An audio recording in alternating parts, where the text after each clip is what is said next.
guy at the airport the other day. Come to the airport in Atlanta. And he's telling everybody on the line when you go through the military, hey, get over here. Then everybody jumped. But me, he looked, oh, I didn't see you, Reverend. I said, well, when you yell at me, first of all, as hard it is to earn a living. We done took our money to buy a ticket.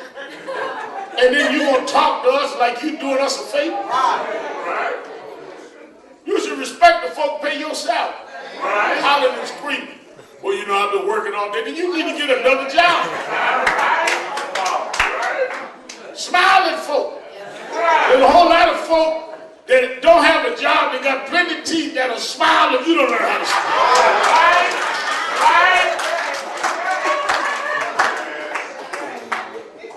But I'm telling you to do not allow yourself to get in the rhythm of being disrespected.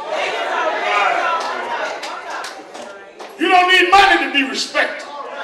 You don't need a degree to be respected. Your self-respect is non-negotiable. Yeah. Talking about Valentine, first thing you ought to love is yourself. You can't love nobody else if you don't love yourself. You get up and start talking about who loved me? You first. Buy yourself something for Valentine's Day. Some respect for yourself. You run around looking for some Valentine gift for somebody, and you ain't got nothing.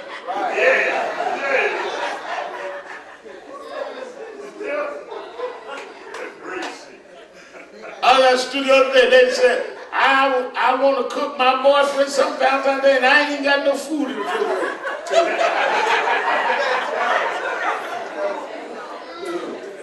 So you won't get something for somebody else and you stop.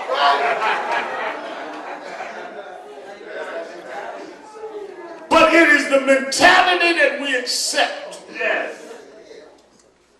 That's why real freedom fighters that chop history are the ones with self-esteem.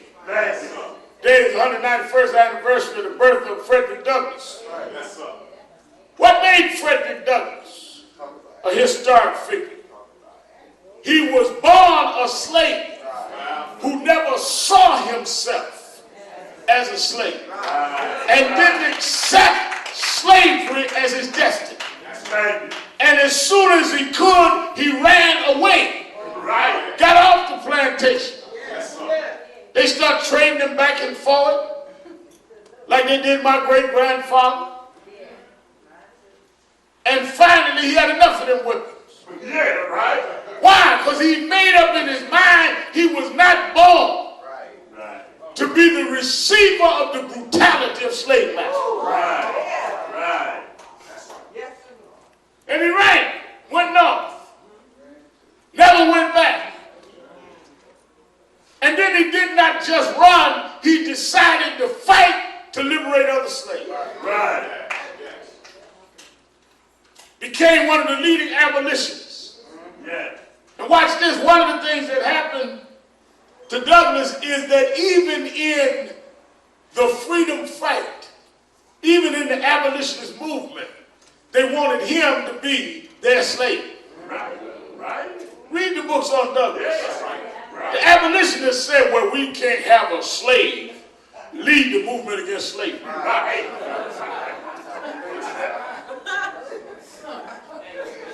And when he founded his own newspaper in Rochester, no, stop. Garrison and them got mad. How's a slave going to print his own paper? They're those that claim to be on our side. That want to use us rather than our speak and stand for ourselves. I had some folks love me to death as long as I spoke for them. But when I start speaking for myself, I'm the worst thing ever happened. I was fighting for freedom. I wasn't fighting to be some extension of some egomaniac.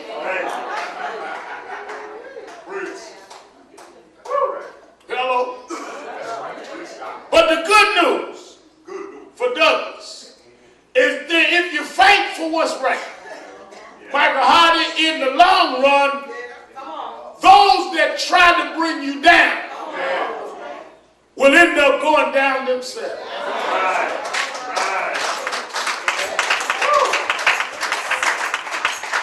Two interesting story, and I'll let you go. I was reading the paper this morning. Bernanke, who's been the head of the Federal Reserve, and was over the country at a time that his economic decisions and those of others that preceded him and during his time led to foreclosures. Well, they foreclosed on his boyhood home.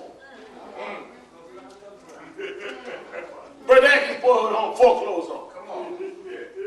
2 years ago, there was an accountant named Kenny that went to court and fought James Brown's children for the control of James Brown's estate. And many of them said that he had done Mr. Brown wrong. And in fact, they proved in court that hundreds of thousands of dollars he couldn't account for.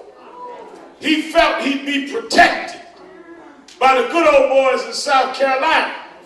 And he arrogantly kept fighting James Brown's children. Well, Wednesday night, they picked him up and put him in jail.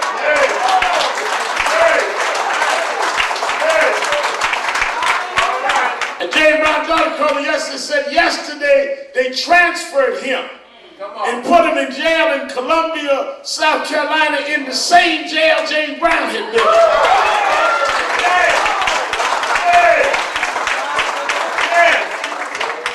That's why I believe in that a man sows, that shall he reap. That's why a lot of times when I see people that I've loved and served and fought for turn around for no reason and do mean, ugly, despicable, lying things, I hold my tongue because in the end,